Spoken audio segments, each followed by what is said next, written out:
Hi, my name is Nikki. I'm a writer, director, producer with a passion for storytelling that drives me to create compelling characters who address challenges, find love, battle injustice, and stand up for what matters to them in fascinating worlds, both real and imagined. Noah is a fanciful podcast production based on a screenplay I wrote by the same name. The story examines relationships, our relationships with each other, and our relationships with technology. Part of the fun with this production is the interplay between human actors playing various roles and AI. Can you tell the difference? If you can, does it matter to your experience of the story, how you feel about the characters? Enjoy Noah. Each week, another episode. Each week, another opportunity to get a deeper understanding of the connections we make. In a future where technology reigns supreme, a lonely AI executive creates the perfect artificial human companion, only to discover the line between man and machine is blurred, and the true meaning of humanity is in the connections we make. Noah? Episode 2. Catching Feelings. Pardee stands on the street outside the NOUS Corporate Headquarters.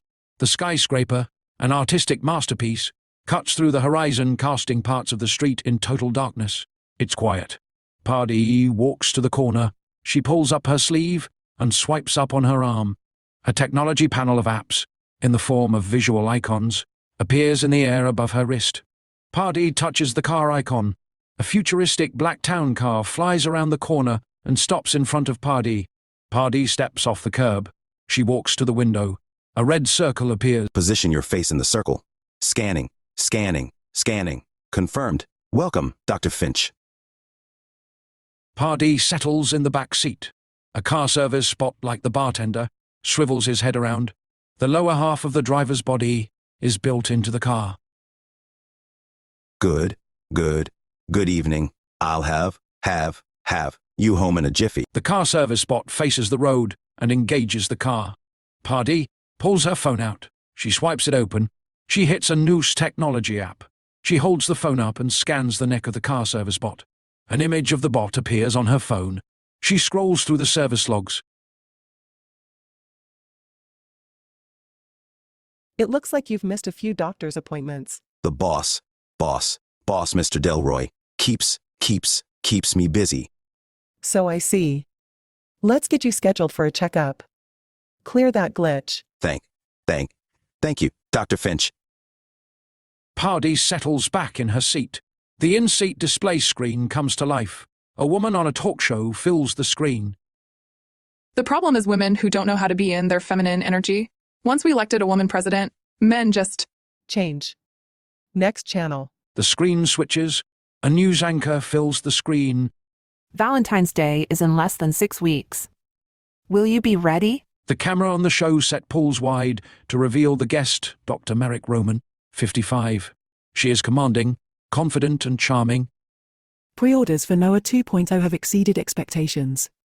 First, our technology solved the labor crisis. Now we are giving the world a long-term solution to put an end to the epidemic of loneliness. That's bold. What about real men? Show me one. Delroy, 40, lies on a dirty couch in a sectioned-off part of a car service bot station. Empty beer cans clutter the coffee table. Delroy sits up. A long, deep scar runs from the center of his forehead, down the length of his face to his ear. In a rage, he throws a beer can at the television. Beer suds wash over the picture of Marek on the screen. All kidding aside, men have made themselves obsolete and undesirable. If they want to compete with Noah, they need to step up their game and become worthy of women. A worn service bot, covered in stickers, wearing a motorcycle club vest, an eye patch, and a leather hat comes out of the corner. The bot cleans up the beer can and wipes down the TV. Get your dumbass out of the way. The service bot looks at Delroy. A beer can flies at the bot. The bot ducks just in time to miss being hit by the can. In the television studio, the camera pushes in on Claire Rutledge, 35, the news anchor. Claire is impossibly thin, anxious and eager to please. Are they all named Noah? You can name your companion whatever you like. Noah is just a project code name. Why our companion is designed to cater to you. For example, I hear you are partial to Alan. Marek looks off camera. Alan, will you please join us? The camera on the news set swings away from the stage. It tracks with a man walking to the news anchor. You can customize every aspect of him. He comes with the backstory of your choosing and checks every box on your list for the perfect man. Alan smiles. He hands the news anchor a bouquet of flowers. Hello, Claire. Will you be my Valentine? Claire blushes. She takes the flowers and looks into the camera. After the break, what does the continued decline in China's birth rates mean for exports? Pardee sits up. She looks at the screen and shakes her head. Her cell phone rings. The name, Marek Roman, flashes on the screen. Pardee slides the phone to answer. Marek is elated. Did you see the interview? The prototype performed amazing. What you did was reckless and irresponsible. Please. It was controlled. Noah is not ready for the field. Well, get it ready. Whatever it takes. On February 14th, women around the world will be able to take their perfect companion home. Do your job. Don't disappoint them or our rather patient shareholders. The line goes dead. Pardee looks down at the phone. The car comes to a stop. She opens the door. The car service bot swivels to look at her. Thanks. Thanks again for the appointment. You're welcome. Good night. Women wander through an enormous lobby. It's a marvel of lush greenery, integrated with an edgy modern architectural design. Robots that look like robots tend to the trees. The glass on all sides reveals the bustling halls and offices of NOUS Technology. Marek walks through the lobby with Pardee. She carries a I know you've seen this. We have a major investor coming in from Singapore. Congressional hearings. We don't need this noise or the aggravation. Pardee holds the tablet up. A news article comes to life. A hologram of Stephanie, now 45, emerges from the tablet. The legal action we've taken will prove NOUS has programmed these artificial humans to constantly push and manipulate those who interact with them as a means to obtain sensitive data the company then uses in its deceptive and illegal marketing and sales practices. Pardee drops the tablet down. The hologram of Stephanie disappears. Isn't she a friend of yours? Didn't you go to college with her? Yes. And no. We haven't spoken in years. Well, maybe it's time for a social call. Catch up on old times. I don't care how you do it. Just get her off our collective ass. A woman steps to a display screen. An informant emerges from the screen. Hello. Welcome to NOUS Technology. How may I help you? I'm here for my perfect companion. Of course. Let me connect you with one of our design consultants. Joshua, a stylish man, or is he, dashes across the lobby. Joshua carries a clipboard and himself with sense of purpose and pride. This is Joshua. He'll help you from here. Is he one of them? I'll never tell, and you won't be able to. Joshua extends his arm. The woman loops hers through. Off they go. The scene is played out multiple times throughout the lobby. Marek turns to Pardee. She snatches the tablet back. We won't disappoint one of these women. Nothing is going to stop the February 14th NOAA release. Marek looks up. A distinguished man with an understated elegance looks down at her from the second-floor railing. Marek grits her teeth. Shit. He's early. Who? The heir apparent. The old man can't travel to board meetings anymore. Now, he sends Jason. Jason, 40, fit, with salt and pepper hair, descends the staircase with confidence and grace. Pardee stares at him. She's mesmerized. He's here for a month. Kicking the tires or some other stupid patriarchal bullshit. When I bring him into the lab, you need to turn it on. Everything is on schedule and going great. Give him a demo. Okay, here he comes. Make him a believer. Jason, so lovely to see you. You're early. I arranged a car to meet you at the airport tomorrow night. Marek pulls Jason into an embrace. As a boy, when my father would come to visit my school, he'd always remark on how kind the teachers were, how well-mannered my classmates seemed to be. I'd remind him everyone is nice when the parents are here and encourage him to show up, unannounced any given day if he really wanted to see people's true nature. That's what I like to do. Show up when nobody's looking. How enlightened. You must have been a delightful child. You'll find at NOUS we're always ready for the unexpected. Let me introduce Dr. She needs no introduction. Hello, Jason Satakis, I'm a huge fan. Believe it or not, I have an original boyfriend in a box. I don't know how that's possible. I have the 3 I created. The only other one is in the MIT lab. As of last week, it's the MIT Satakis lab. It's one of a kind. I hope you'll be careful with it. Oh, you don't have to worry. I'm very careful. Great. Well, Jason, why don't you come with me? We'll let the good doctor get back to work. This way. Pardee walks into the lab. She buttons up her lab coat. She looks up. 2 robots install a large countdown clock. Whitney saunters into the lab. She sucks yogurt off a spoon. Nice. How provincial. Our very own doomsday clock. Nothing says we value quality work like a gigantic ticking time bomb. You must have really pissed her off. It's worse than that. The board chair sent his son to check up on us. We need to put on a show. Is he cute? Not the point. Speak for yourself. Assholes are easier to put up with if they're good looking. Would you be serious? Why? You're serious enough for the both of us. Don't give me that look. Fine. The robots step down. The clock flashes and comes to life. The display reads 1008 hours. I fixed him. He's ready. Check the data log. Pardee swipes her hand in the air. Data runs in front of her eyes. He's passed all the tests. If we're going to meet that deadline, you need to field test him. He's the key to the entire rollout. Pardee looks at Noah. She studies him. He stands tall at 6'1", his face perfectly symmetrical, broad shoulders, a narrow waist, and a V-shaped torso. The countdown clock ticks down. There's an epidemic out there.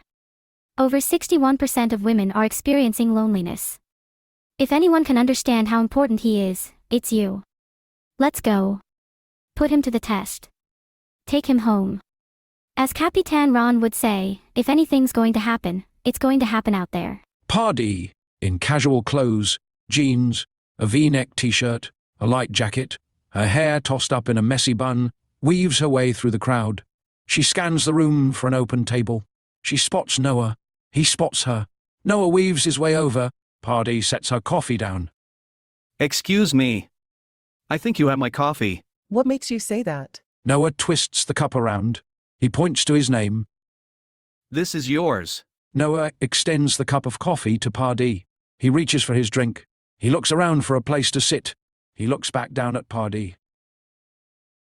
I'm supposed to be meeting a friend. May I join you until he gets here? I can help you hold down the table. Coffee people can be desperate characters. Noah gestures to a group of hipster, musician types, holding cold brew and scanning the room for a table. You think things could get ugly? Oh, you must have missed the skirmish about bean integrity. Do you have a position on beans? Nah, that's for pretentious bastards who take themselves too seriously. And what kind of guy are you? Me, I'm Noah, a native, Giants love N, 49ers watch N, San Franciscan. Do people still watch sports? I have ESPN Retro Classics. The one place a guy can relive the good old days. So tell me, who are you? If you had to guess, who would you say I am? Noah studies Pardee. He takes her hand, turns it over in his. He studies her fingers. You're smart. You work hard. You don't spend much time on yourself. You're an elementary school teacher? Pardee pulls her hand away. Would you believe I'm a doctor? So, you're the one who can save me. Noah's phone vibrates. He takes it from his pocket. Ah, it's my buddy. He's stuck in traffic. Pardee shifts in her seat. She gathers her bag and stands up. You leaving? Something I said? I need to get back. May I walk out with you? Noah holds the door open for Pardee. They step out onto the street. Pardee smiles at him. Noah smiles. His eyes convey warmth and vulnerability. Maybe I'll see you around. Did I say something wrong? No, everything was just right. It's a little scary. Nothing to fear. You have coffee here every day? Pardee nods. Great. I'll see you tomorrow. Noah waves. He hurries down the sidewalk. Pardee watches him round the corner. He stops, looks back and waves. Pardee walks down the street. She enters NOUS headquarters. The building is full of prospective buyers.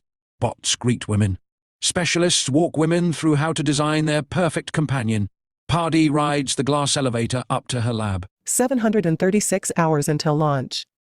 Courting sequence initiated. Pardee swipes her hand in the air. A data stream appears. She swipes through the data streams. The glass door behind her slides open. Jason enters. So this is where the magic happens. Pardee spins around. Jason looks around the lab. He walks to where Noah is strapped to a gurney. Is this him? Every woman's dream man? Jason reaches out to touch Noah. Please, don't. Touch activates him. Jason stops. He takes a step back. He sizes Noah up. I thought he'd be taller. The average height for women in the United States is 5 feet, 4 inches. She desires a man that is ideally 3 to 6 inches taller. Noah is 6 feet tall. So, it does only take 4 inches to please a woman. If that were the case, he'd be 5'8". The door at the back of the lab opens. Whitney stumbles in. Dario, the pleasure bot, follows behind her. Whitney wipes mascara from beneath her eyes, straightens her skirt and holds her head high. Pardee shakes her head. What? I'm still doing my own research. If I'd known we were having company. More of an uninvited drop-in. You know, that friend who shows up unannounced. If my friends were as handsome as you, I'd always be open. Dr. Kears. This is Jason. Oh. He needs no introduction. We don't get many board members in here.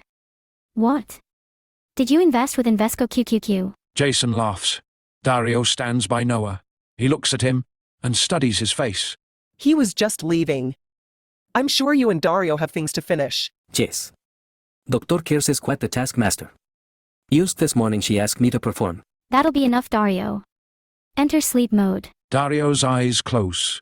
His head drops. Whitney flirts with Jason. Who says you can't train a man? Is that how you think of us? Like dogs to be trained? Down, boy. Or I may just have to adjust your code. Dario's hand flinches. Just the slightest, barely noticeable twitch. The movement suggests he's not asleep at all. Jason, somewhat disgusted, turns his attention to Pardee. The countdown clock ticking off behind. Join me for dinner? I have work to do. Maybe another time. Well, I'm free and famished. I could eat you with a spoon. Whitney glides her finger across the countertop. Jason looks away from her and redirects his attention to Pardee. I'll hold you to that. Whitney saunters up to Jason. What will you hold me to? She loops her arm through his. Dario lifts his head, his eyes open. He watches Jason and Whitney walk out of the lab. He clenches his fist. Get ready for an electrifying roller coaster of events on the next episode of Noah.